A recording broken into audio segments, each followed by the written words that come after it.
por favor, pues seguir con nuestros invitados. Déjeme saludar ahora a otro gran periodista, al pues queridísimo editor de La Jornada Sin Fronteras, al gran corresponsal de guerra Jaime Hernández, quien hoy nos va a hablar de muchas cosas interesantes. Pero antes, déjeme saludo con mucho gusto a Jaime. Jaime, muy buenos días. Ya tardes, justo cuando te saludaba nos dieron las 12 de la tarde. Esto suena bien, bien chistosón. Te saludo, muy buenas tardes, querido Jaime. ¿Cómo estás, querido Toño? Feliz, ¿qué día es hoy? Feliz miércoles, cuando es mediodía aquí en México. Sí, mediodía ya justo. Feliz miércoles, mitad de la semana. Y pues al hablar de los días de la semana, no me queda más que plantearte esto. El lunes fue Dalila Escobar con Proceso. El martes, Arturo Cerda con el financiero Bloomberg. Y hoy miércoles, Sara Pablo de Grupo Fórmula intentó reprocharle al presidente López Obrador, como lo hicieron sus antecesores, sus colegas, y especuló sobre este hackeo de la guacamaya, pero así como sus colegas en los días anteriores, pues quedó exhibida cuando el presidente hasta se burló del rotundo fracaso de este hackeo de la, así le llama el presidente, la guacamaya sopilote, en voz de Carlos Loret de Mola, y exhibió cómo pues no les funcionó a sus adversarios conservadores, a pesar de la nota que seguramente gastaron en estrategas, en asesores, en expertos. ¿Qué opinas de esto, querido Jaime? Pues yo lo manejo a nivel de hipótesis, lo aclaro, a nivel de hipótesis. Tengo la impresión de que la extremada debilidad de los partidos políticos en México, que es un fenómeno no solamente exclusivo de México, es un fenómeno que ya ocurre en otros países de Europa, de América Central y de Sudamérica. Tengo la impresión de que la debilidad, la extremada debilidad de los partidos políticos en México, como el PRI, que ya sabemos que está prácticamente con un pie en la tumba. Vamos a ver si en el 20, si en el 23 puede defender su último bastión en el Estado de México. El PAN ya vemos cómo ha perdido terreno. Los dos, tanto el PRI como el PAN, han perdido terreno de manera vertiginosa a manos de Morena. Entonces, tengo la impresión, querido Toño, que ante esta debilidad, ante este repliegue forzado de los partidos políticos porque tienen crisis de adhesión, ya nadie milita, ya no atraen a los jóvenes estos partidos. El relevo de la auténtica oposición está ahora en los medios de comunicación. En otras palabras, los ciertos medios están tomando ahora el papel de los partidos políticos. Y esto lo estamos viendo en todas las mañaneras. Proceso, Reforma, el TV Azteca, todos estos medios se han convertido en el rostro de la oposición, una oposición nueva en México. Y lo que sería el debate de ideas, lo que sería la polémica, sí, se da en el Congreso, pero también se da sobre todo en la mañanera. Entonces, es un fenómeno interesante cómo el centro de gravitación de los partidos políticos pasa ahora a los medios de comunicación, ¿no? Y vemos cómo hay periodistas que tienen grandes habilidades para, incluso yo diría que hay ciertos periodistas que tienen más habilidades que grupos parlamentarios para cuestionar, para tratar de eh, lanzarle un buscapiés al presidente, ¿no? Como Sara Pablo, vemos cómo Sara Pablo le lanzó este buscapiés a ver si caía el presidente, lo hemos visto en el caso de Dalila Escobar. Entonces, es fascinante para mí este fenómeno que en México los medios de comunicación se están convirtiendo en una suerte de partidos de oposición fácticos. Y eso es preocupante. Eso es preocupante porque los medios de comunicación pues no deberían ser las sucursales de partidos políticos, ¿no? Deberían de ser medios interesados en ser defensores de la opinión pública. Entonces hay un proceso de desnaturalización de estos medios de comunicación que acuden a las mañaneras y actúan como partidos políticos, ¿no? Ahora, fíjate lo interesante del caso, Antonio.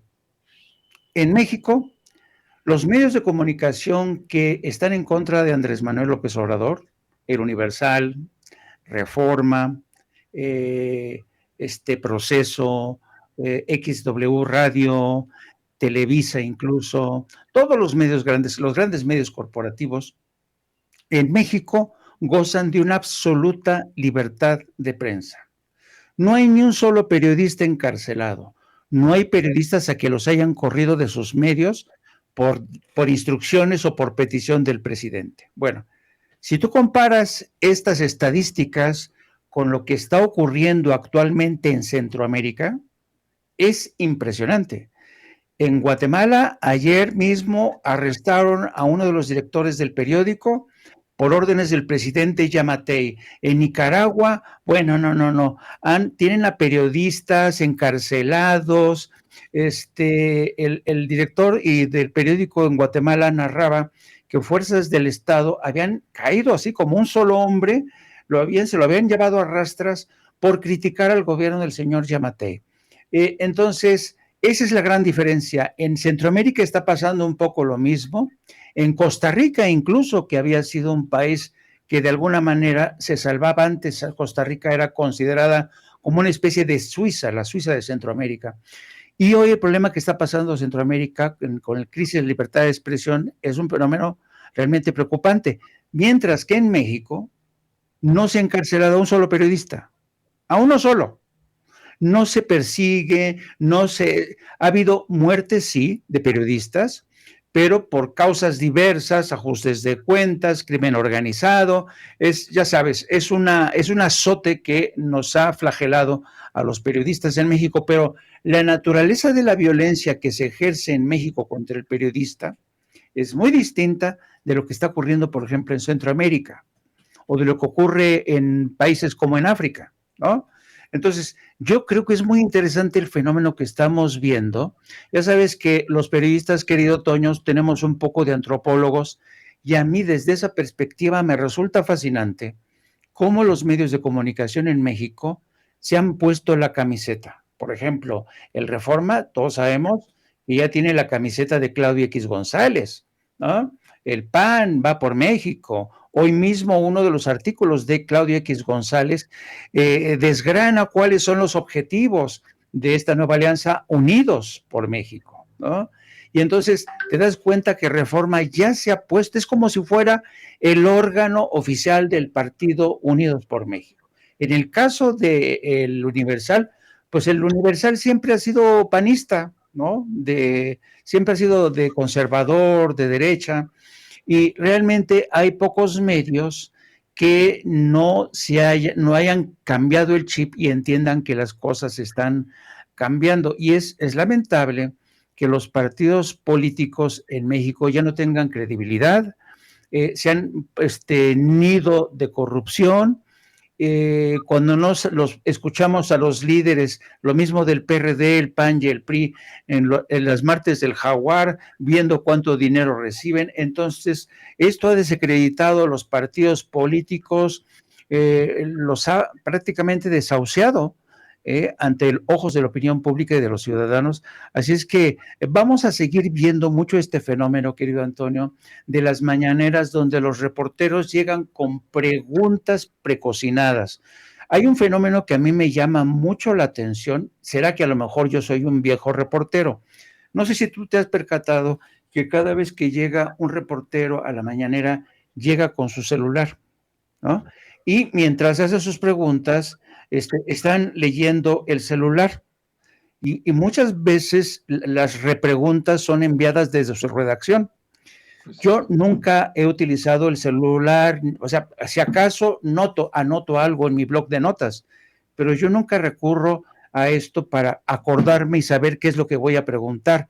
Yo no sé si es un problema de que ya soy un periodista viejo y ya sé lo que voy a preguntar, o será, que es lo que sospecho, que hay periodistas que ya vienen con las preguntas escritas, las preguntas elaboradas, y es prácticamente como si fuera un debate parlamentario, ¿no? Donde los partidos son los interlocutores del poder del Ejecutivo, y es fascinante. Entonces, cuando el presidente le dice a Sara de Pablo, a ver, yo no voy a permitir que seguirle dando vida a este tema de los Guacamaya Leaks, porque ¿para qué vamos a ensuciar la mañanera? ¿No?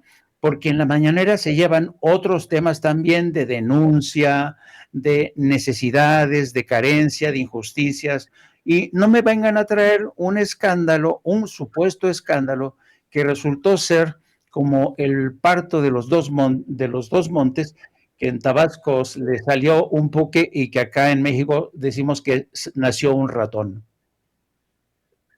Pues mira, siempre he pensado, como bien, es que haces tantos planteamientos que son extremadamente ciertos, desde lo de la política hasta la falta de profesionalismo de los periodistas, pero fíjate, siempre he pensado eso, que así como los guardianes de las fuerzas del orden, así como incluso en las historietas, los superhéroes siempre están a un paso de convertirse en supervillanos. Así como los guardianes del orden siempre de las Fuerzas Armadas, etcétera, están también, pueden en cualquier momento convertirse al lado contrario.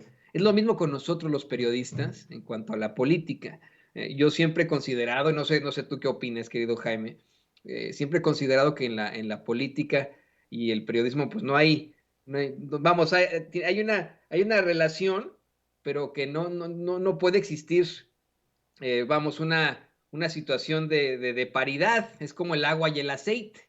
Cuando estaba yo en la carrera y hacíamos fiestas y que de pronto íbamos a fiestas con personajes o con personas del ITAM, o que los del ITAM iban a las fiestas de la Septiembre, decíamos, bueno, pues no tenemos nada que ver uno con el otro, ¿no? O sea, los periodistas no tenemos nada que ver con los políticos, siempre lo he pensado de esa forma. Pero tienes mucha razón. En estos momentos es más que evidente que se han convertido de un lado al otro, ¿no? Que ante esa falta de oposición, no, pues vamos, ante ese fracaso de la oposición, son los que detentan los medios de comunicación tradicionales, los que están llenando ese vacío, los que son los verdaderos partidos políticos en estos momentos. Y con eso le voy a pedir a don David que